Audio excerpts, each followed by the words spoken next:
Hello, YouTubers. Joe Kersey and Paul Bennett here on Saturday, April 4th, 2015 at 21:20 in the evening, Eastern Daylight Time. Now, Paul is sick. You've been sick now about, better part of This started Wednesday. Yeah, 2.5. Yeah, he's easily 2.5, 3 days now, and started off with a really bad sore throat, wasn't it? Yeah. Real sharp scratching, and Thursday, if you had to blow your runny nose, it hurt your throat. I mean, you felt like you were scraping your Adam's apple while blowing your nose. That was the prominent symptom too, wasn't it? Yeah. Before you got any runny nose, and actually your nose isn't all that runny right now, is it? Yeah, but I've been blowing. Well, I know, but it's not. It's not like it. You don't impress me as being all that stopped up. No, but I don't think you got a cold. I think he's getting one of these. It's not actual flu. Have you been aching or anything? yeah, I'm on the lungs and my stomach and that. Well, how about your back? Any back pain? Not really. Headache? Yes. No. Now. Well, you might. You might have flu. Man.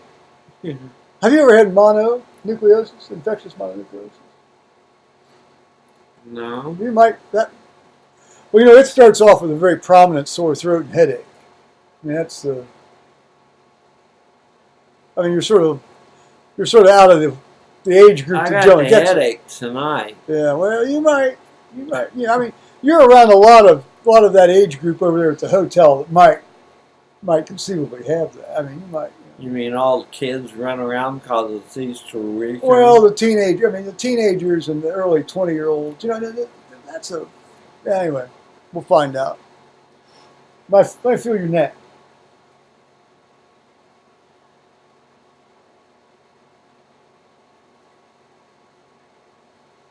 I feel it.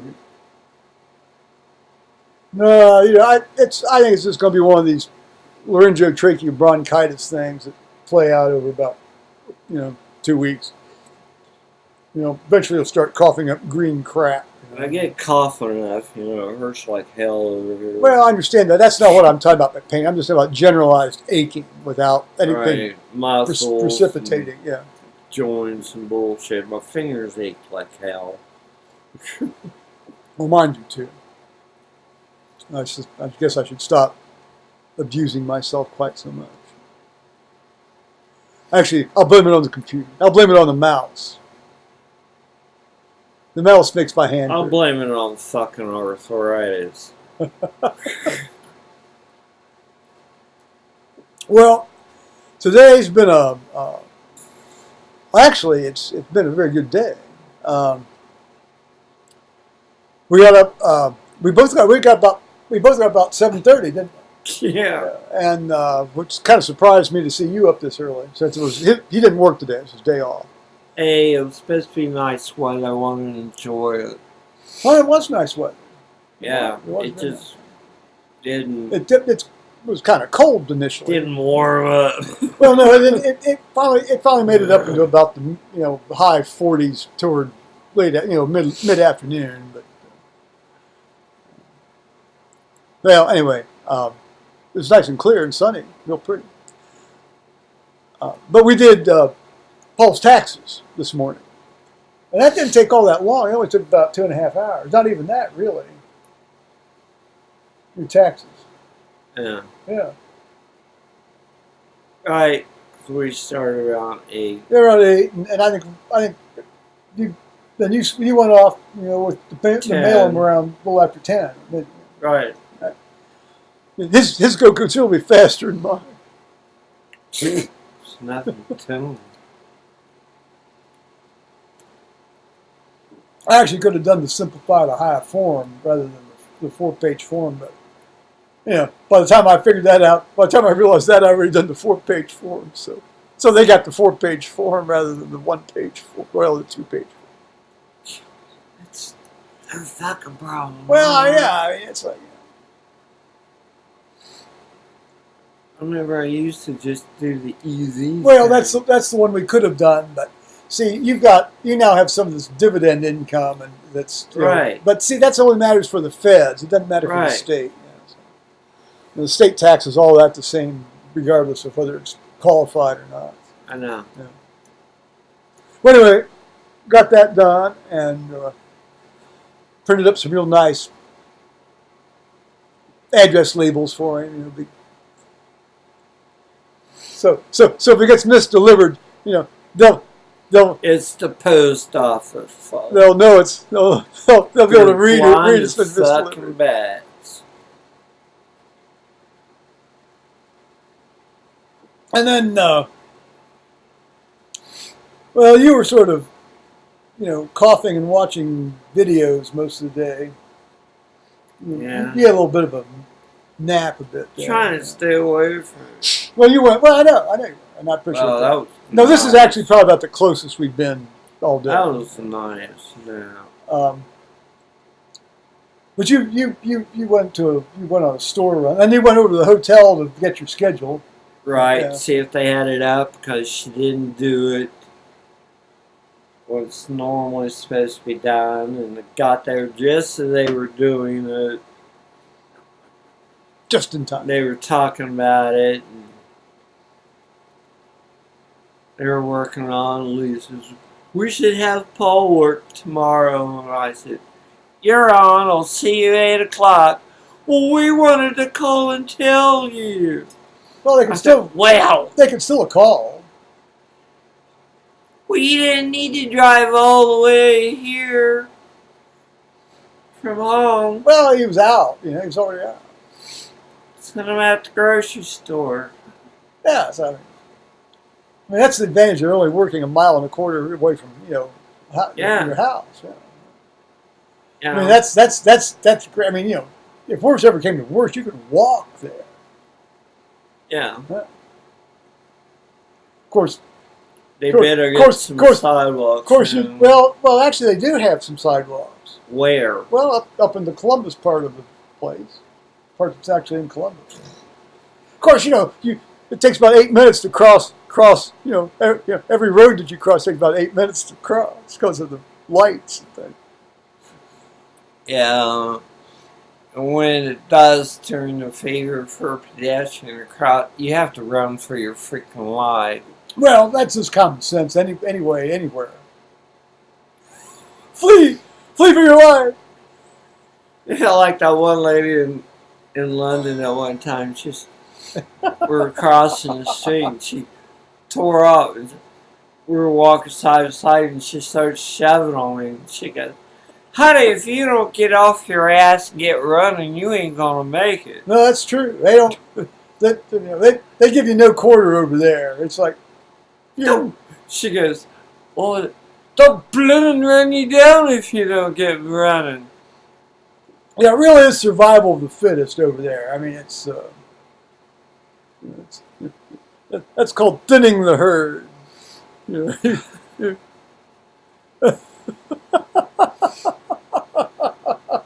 Yeah, well, when I was over there with my mother in 1979, and she was 69 then, and she was she was still using her chainsaw. She was still pretty spry, but sometimes she'd have a little trouble climbing the stairs fast enough, and people would sort of bump it, give her a little elbow on the way as they went around. Going up from the tube. And oh yeah, well, anywhere, I mean, basically anywhere. I mean, it's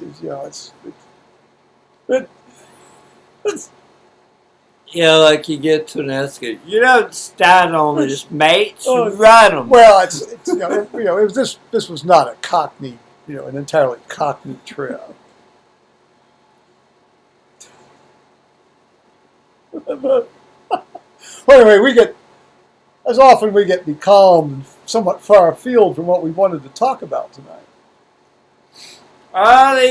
Easter. Easter Vigil. Holy Saturday. Well, no, Holy Saturday is different from the Easter Vigil. Holy Saturday is actually the service that deals with, the harrowing of hell. Christ, descending into hell and to deal with the spirits in hell and offer them the opportunity to Redeem themselves. redeem themselves. And I didn't go to the Saturday morning service that weekly probably touched on that. That's not a big thing in the Western Church. It's a very big thing in the Eastern Church. It really ought to be a big thing in the Western Church. And I think the idea would particularly appeal to Protestants too. I mean, it's one of those ideas that I think translates well for Protestants. But anyway, but no, the Easter Vigil is now there's all sorts of ways you can do Easter Vigils. You know, the original Easter Vigils were true vigils. They lasted all night. A lot of churches had almost like a not a wall cut out, but an indentation of the wall. It was meant to represent the tomb and. I'm not outside. No. Well, no, it was in the church, generally. It was in the church. But, Okay. I mean, and of course, there's any number of ways you can do it. You can do it outside. You can do it in the church. You can do it, hour and a half. You can do it for, all night. You can do it 6 hours. You can do it 3 hours. I've been to a number of ones that are about 3 hours. That obviously was not the case tonight. I've been to one service where they did all nine readings. The U.S. Episcopal Church has 9 readings that are approved for that. Most typically they do about 4. You always have to do the Red Sea, the Exodus reading, crossing the Red Sea. That's the one that has to be read all the time. And then you have to read then at least one other one, and then you can move into the actual sort of Easter part of the service. If you want to just really sort of, have a real, quick, fast, and dirty Easter Vigil. But Quick. But we started outside tonight, and you have the little fire. We had a little fire in a bucket, and then you light the Paschal candle from that fire, and a new fire is kindled, is what the rubric says. And then you light the Paschal candle from that fire, and then the trick is, of course, is to not let the Paschal candle blow out in the wind. More of that anon, perhaps. But we. It was a lot of holding, chasing around like this, trying to block the wind. But Henry Shaw, well, my judge buddy, Henry, and I were reading, and then, but it ended up, he was holding the Paschal candle when I lit it with the little torchy thing that you have, and at that point, then the fire in the bucket went out. So it's like you're getting one bite of the apple at this one. So I'm holding up books, trying to block it so it would light. Finally, it did light. Yeah, it didn't. That wax didn't seem to want to light. Did it? No, well, the wick was bent over and down. Yeah, I know. Into it. I know who did that. And her name begins with R. Shh. Now don't say it. She's one of my favorite folks. But It ends with a K. With the last name. In all likelihood, but maybe not. I surmise. I make a surmise. But anyway, so we got this thing fired up, and then Roseanne did the Exultet, but she says I'm just not going to sing it tonight. She says I'm just too daggone tired, Plus she says there's only about 6 people here. How many people were there other than 9? There were 9 total. 9 total. That's counting Roseanne. 9 total. That's counting Roseanne and Henry and me. So there were 6 people other than the 3 that were actually participating directly in the service. Yeah, but we were all well, you know, and that's actually can be a very nice way to do things. I mean, it's because clearly, you know, the people who were there are the people who really want to be there. And so we did the 4 readings out front. We did the creation story, the crossing the Red Sea. We did Isaiah 55, salvation offered freely to all, and then this thing from Baruch where it's some conceit about, you know, wisdom being equivalent to the second person of the Trinity and coming to earth, like, you know, you're supposed to read this as being Christ. Some of the apocryphal books, I mean, the apocryphal books are very, very interesting to read, and I encourage anybody who's not read them to read them. I'm not big on this idea of wisdom as being an equivalent, you know, agent of creation, you know.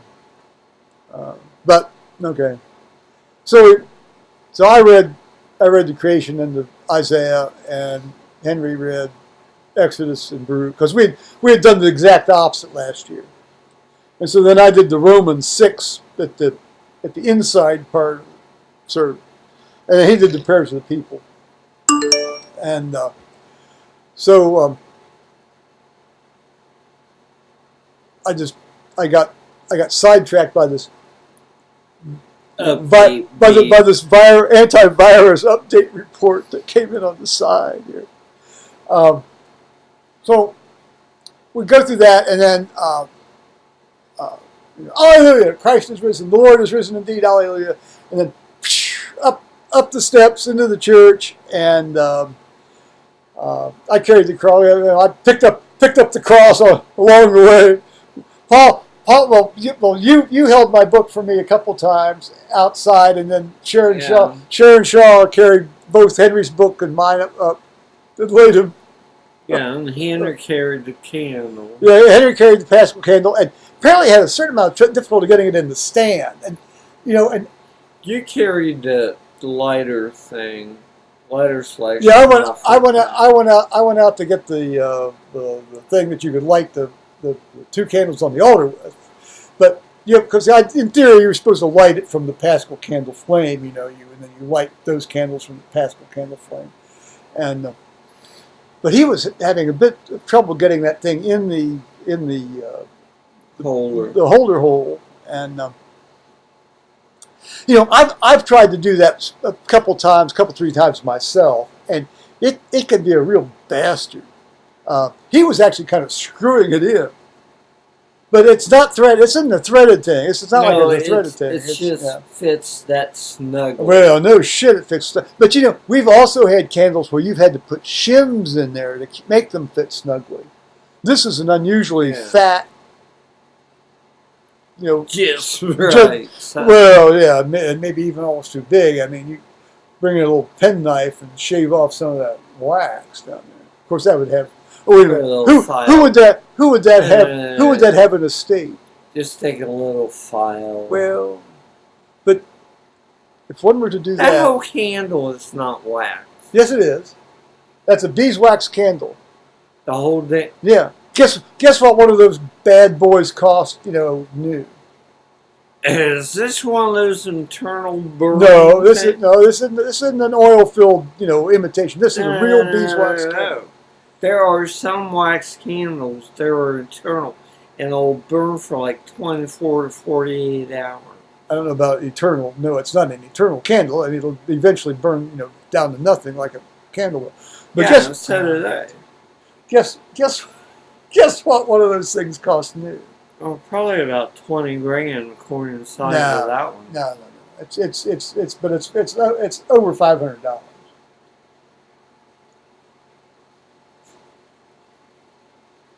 But this one's actually they used to replace them every couple of years, but we've had this one going now for 4 years. So the size you saw it tonight. That's the half. It's originally it's twice as long as that one. You gotta. No, it's quite long. No, so we burn it down to halfway. I mean, usually by the time it gets down to about uh, uh, 65, 60% of its length, it's replaced. But this is now well down below 50% of its original length. Yeah, so we're getting our money's worth out of this. That's good. I mean, this dude's biggest round is the fat end of a ball bat. Yeah, it's about the size of your face. No, the fat end of a ball bat. Maybe not quite that big, but it's about it's about let's see. No, not that much. Back. Well, no, a little bit more. No, it's not. It's about like this. That's what you just did. Well, let's see. Well, I guess we are pretty much similar. Okay. Well, let's see. Well, we're only up to putting the candle in the stand. Good grief and lighting candle. So I thought the brass thing on the top of the thing was like a cup with wax in it, and then when that were burn out and stuff, you just replace that brass thing. No, back in the that's meant to aid the thing burning down without the wax running over the side of the candle. Without guttering, without creating like a trench, Yeah.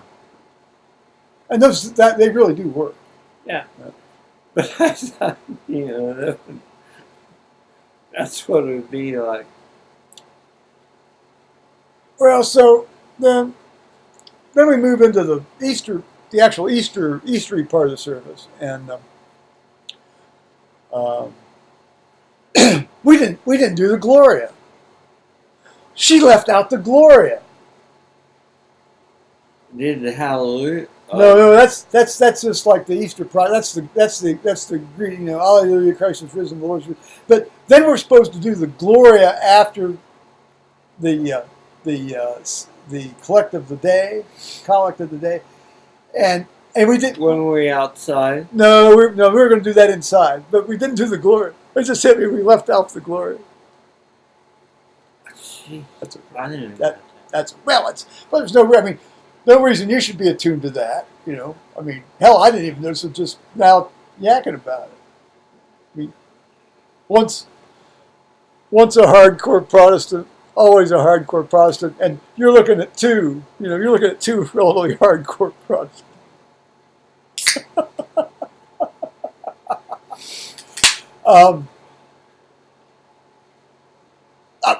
I love all the liturgical stuff, but I mean, I can't develop a sense of horror if something gets left out. Like some of these people get, they get into a real stage. Yeah, whatever floats your boat.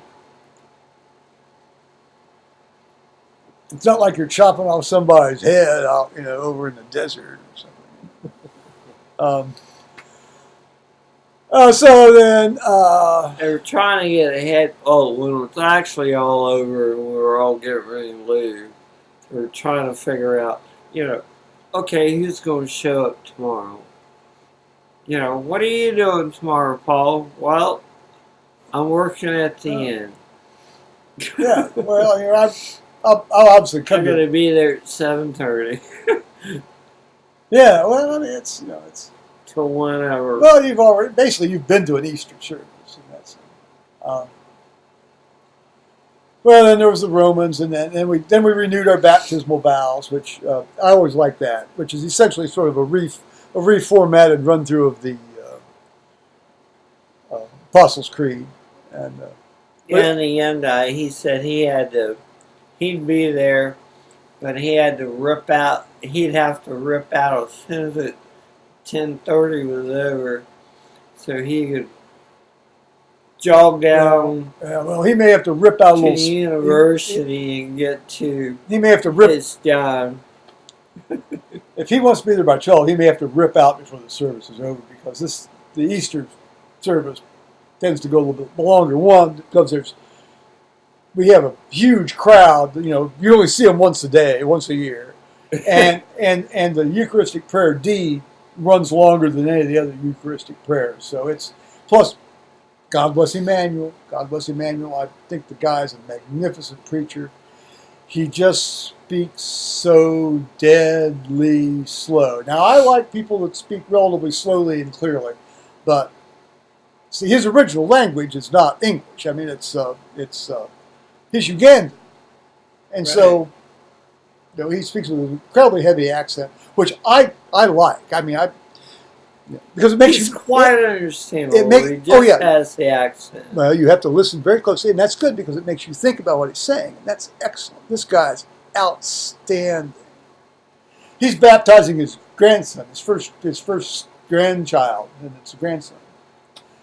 So that'll be neat. That'll be great, and so I'm not going to miss that for really anything, absent some sort of physical ailment or car wreck or something. Well, let's see. I think we've covered. Well, then we did the communion. Of course, the communion went relatively fast. We had to use those. We didn't use any real bread. We used those little thin, horrible things. Wafers. Yeah. Well, she wasn't going to break up that big old piece of it. I thought, oh, sure, we're going to have that huge ass piece of bread. But no, I didn't. No, that'll be for tomorrow. No, we did the things the size of a quarter. Yeah. Normally we use real bread, but occasionally we use these little cardboard. Yeah. Well, there's been one person there all week that always gets that. Yes, because she that one thing. Yeah, she has celiac disease and she can't have any gluten, so she gets the gluten-free wafer. Okay. Well, I mean, she may well be quite sensitive to that. Yeah. Well, some people are. She wasn't there tonight. No, she wasn't. See, that's another. there were a number of people that weren't there. She's the one who always calls me Phil. Well, she's the one that makes yeah, because you look like another guy. But there's another person who also thought you were Phil. Dagmar wasn't the one that thought you were Phil Griffin. It was somebody else. But that doesn't matter. Right. But you do look like this guy that. Phil that used to be there. Well, he's not. He's been very ill for the last 3.5 years. Yeah. He's a bit taller than you, but you're built very similarly. We look alike. You look like a slightly more smaller version. But that wasn't the one who.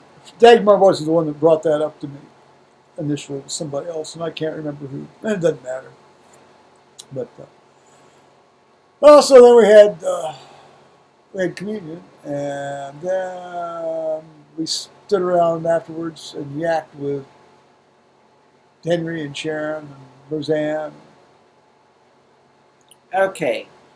Last night, when they did the kneeling of the messages on the cross. Yeah, Paul went to Maundy Thursday last night, too. Okay. Now, the woman that she did it twice. Dagmar. Yeah, the thin lady that has got the celiac disease. Because she did it once when the cross was over by the piano, and then when they moved it, then she came out and did it again. Well, she did it one night you weren't there, too. Right. Yeah. Because she's got that's who. Yeah. Yeah. She's the first one to call me Phil. Yes. She might have been the first one to call you Phil, but she wasn't the first one to come to me and say, "Are you Phil?" I don't know why I keep. Well, I guess. Oh, I'm sorry. It's the historian. It's the historian in me that insists on accuracy of narration. I'm sorry. All right. Screw it. Somebody say it. Okay, you pedantic asshole. Said, hey, Phil. No, I'm not Phil. I'm Paul. And she said, oh, I thought you were Phil. No? Well, okay. Well, so then inevitably, the judge and I had a good time. In a dignified manner. Well, I guess so. I did the wine, and he rang the bells at the when they do the Sanctus and the Great Amen, and That was out front. well, that was Yeah. just ringing bells. Diane Krieger brought those bells out just to make noise. Well, the guy from Ohio Wesleyan, he had a little ceramic bell. Right. Yeah, that was just when we're saying Alleluia, Christ is risen, Lord is risen indeed, Alleluia. It works better if you have more than 6 people standing around on the sidewalk.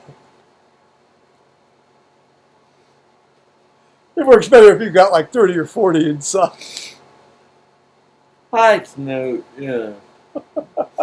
what the AA was thinking. These guys kept coming They out. weren't thinking about anything. They were thinking about themselves.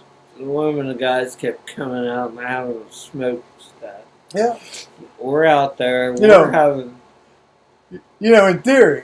In theory, they aren't allowed to smoke even outside the church anymore. No, I mean, that got passed through the vestry. Now, obviously, that isn't going to happen. This is an AA meeting, guys. Yeah, you can stop them from smoking inside, and that they don't smoke inside anymore. But you can't stop these guys from stepping outside the building from smoking. I mean, it's AA. What are they going to do? They may, if they can't smoke, they may as well just put a case of booze out there on the steps and just let them go back to it. Put a pack of patches out there for them. Patches. Yeah, non-smoking. Oh, I thought. Okay, because I was thinking there's alcohol withdrawal patches you can get now. Of course, That and then they ought to come up. and then we have a Narcotics Anonymous group that gets in there from time to time. I was going to say, if they can't smoke, I don't know if they're big on smoking as much as the drug. The alcoholics really like to smoke. I don't know if the narcotics people like to smoke as much. I was going to say, put a few dime bags or something out there on the steps if they can.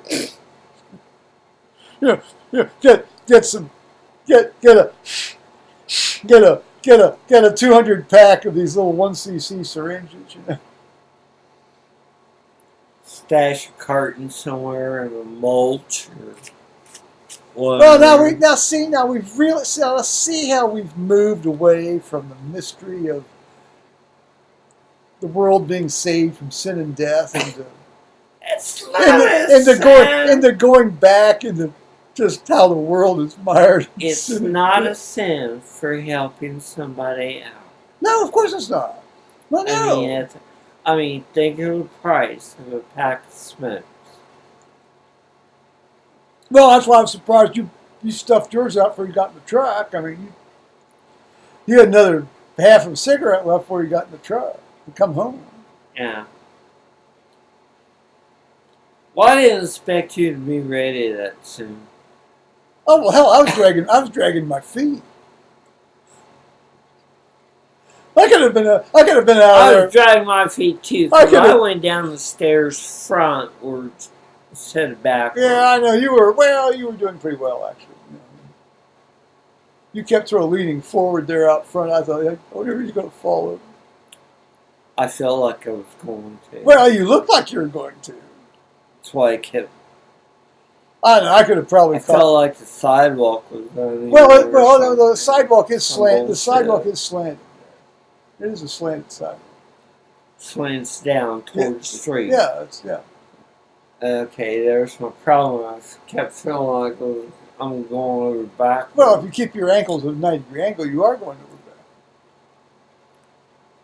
back. It's like walking uphill. That's what you are. I kept adjusting my feet. That's good. Proprioception is good to have.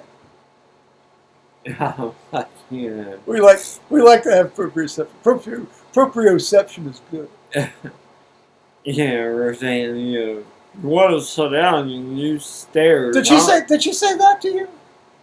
She said that to everybody. I didn't realize that. I didn't hear that. She said you want a convenience of setting, you can use stairs.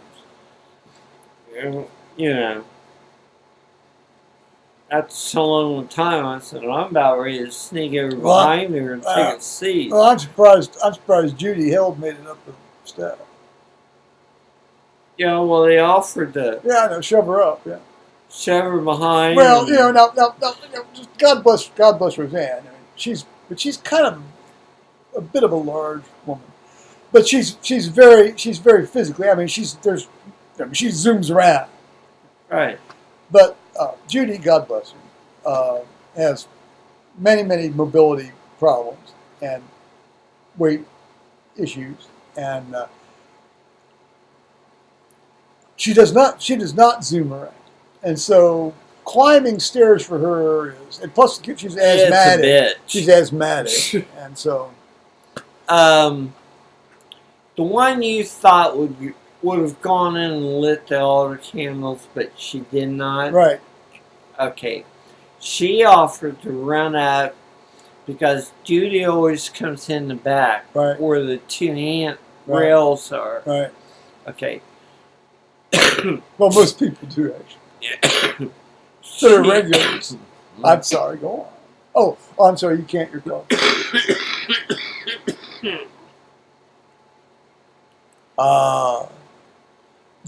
The sound of lucrative office call for somebody. Yeah. Go up. A chance to kill is a chance to build. I'm sorry. Roseanne was talking about, shoving from behind. Somebody else said, let's not go there.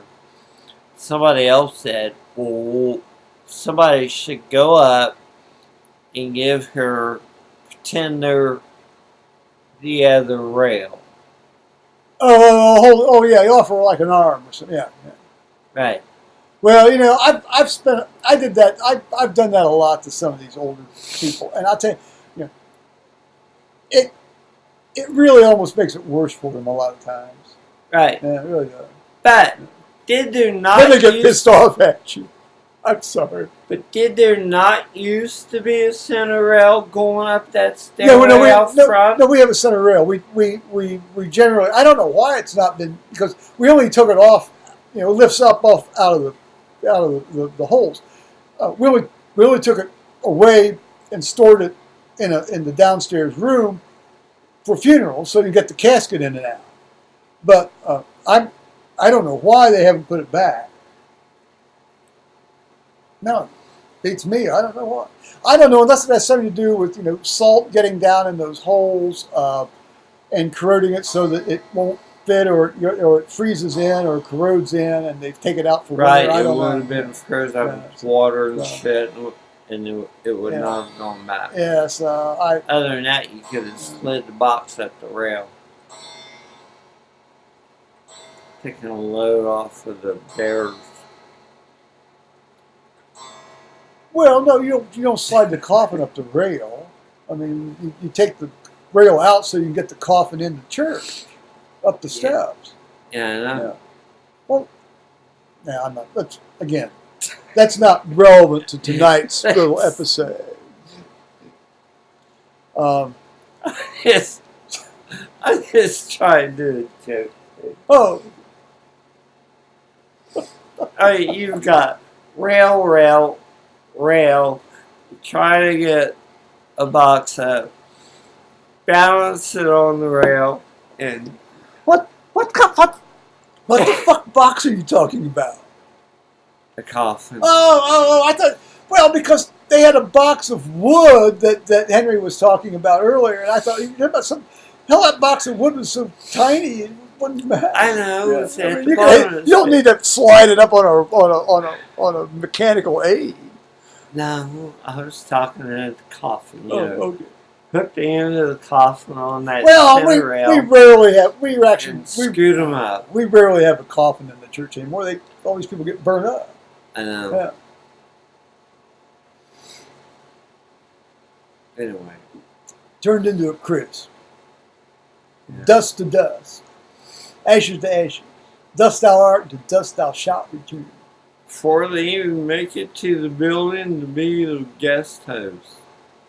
Well, it's not like some of these funerals where they take the body out and then everybody goes over to the crematorium and watches them slide into the hole. No, it's family views the body and then off it goes and gets burned up and then it gets put in a nice, various kind of nice. That's when you have a funeral night. Well, I don't have a funeral night. No, I mean they come in. We've got a little drape that goes over the thing, and you carry it up. You carry the ashes up, and they sit on a little stand there in front of the thing. And, well, it's very nice. It's the same. It's the same sort of funeral that you have with a coffin up front. It's just. Yeah, I know, but I'm talking the last showing. Well, that doesn't happen at church. That doesn't happen at church. It's at night at the funeral home. That happens in a commercial venue, and I'm indifferent to how that's managed. That's nothing to do with me. I mean, I'm talking about what happens at the church. Oh, liturgical service, religious service. Yeah, right. Yeah. That's what matters to me. Yeah. So we're talking about both. What? What? No, we're talking about, when you can actually see your last one. That's just such what a crock of shit. I'll tell you, I get so tired of hearing, and it's very interesting. It really is very social class oriented. Who does that kind of stuff? Right. It really is. Right. It really is. Yeah. Because I mean, the first thing when you hear somebody has died, it's like, oh, when's the showing? When's the showing? Yeah. It's if you live in a house, when's the visitation? If you live in an abode on wheels, or on cinder blocks, you are likely to ask that kind of a question. If you live in a more, how should we say, fixed, capacious residence, you might then say, "Oh, is it going to be something with a real foundation? Is it going to be like a coffin, or will there be is it cremation, or will there actually be a service?" See, I mean, it really is kind of a. Or you just ask, when is the service? See, and that's another word. There's when is a funeral? When is the funeral? Meaning there'll be some sort of body or remains present. Or then you hear people say, when's the memorial service? Which might occur, months after the actual death, and no actual physical remnant of the dead person is present at that memorial service. Because if they were, it would be a funeral.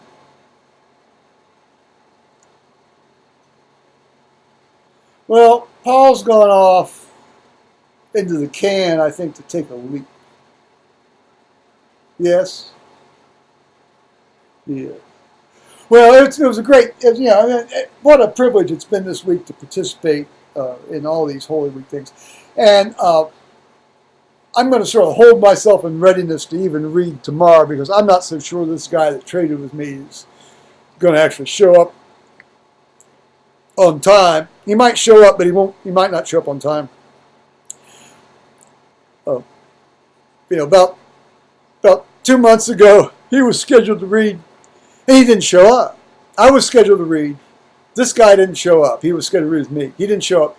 My judge buddy stepped in, and the services, we're up to the second reading.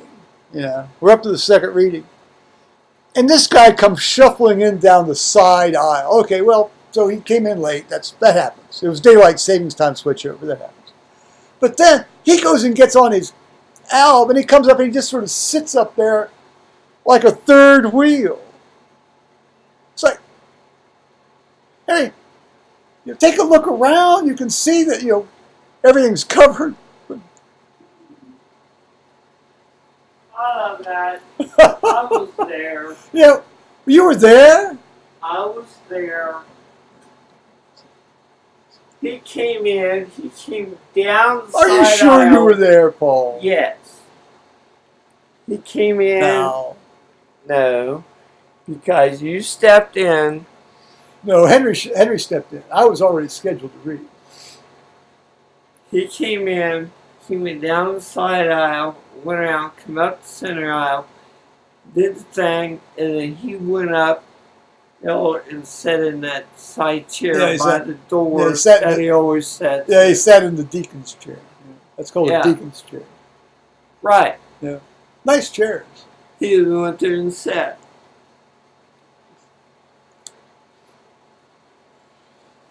Instead of just sat, No, I know.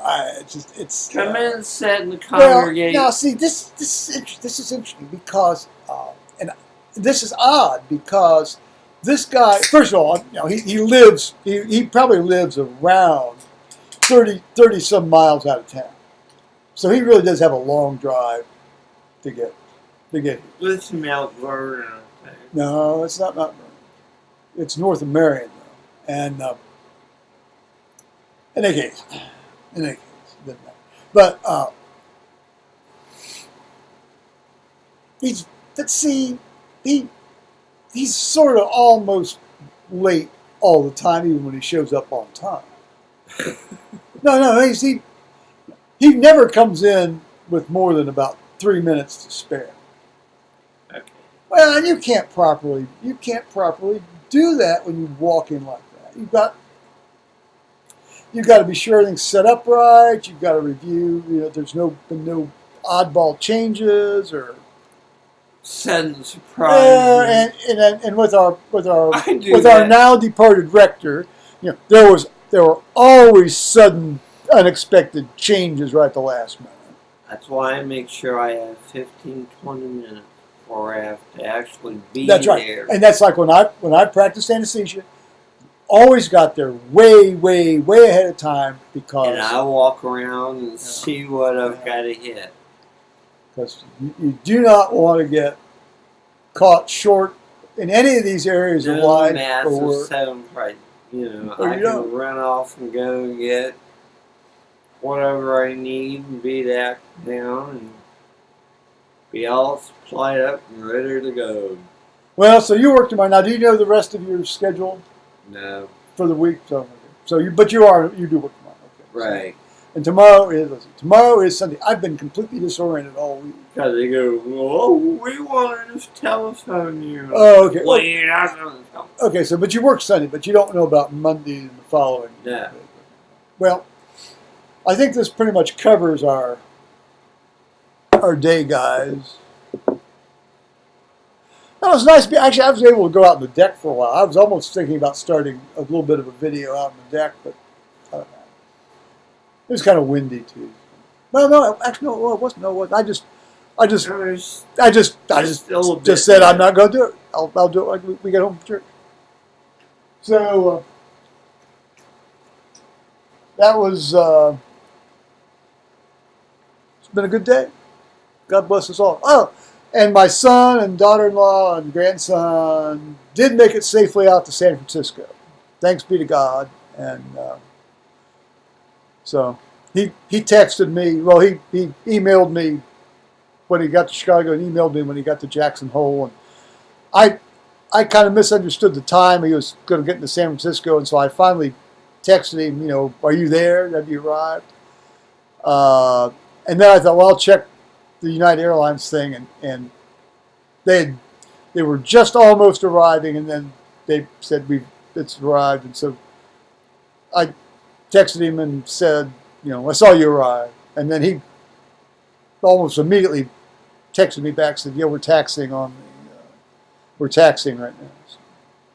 So they got there safely, thanks God, thanks be to God, and indeed, thanks be to God. So. Bye-bye, YouTubers.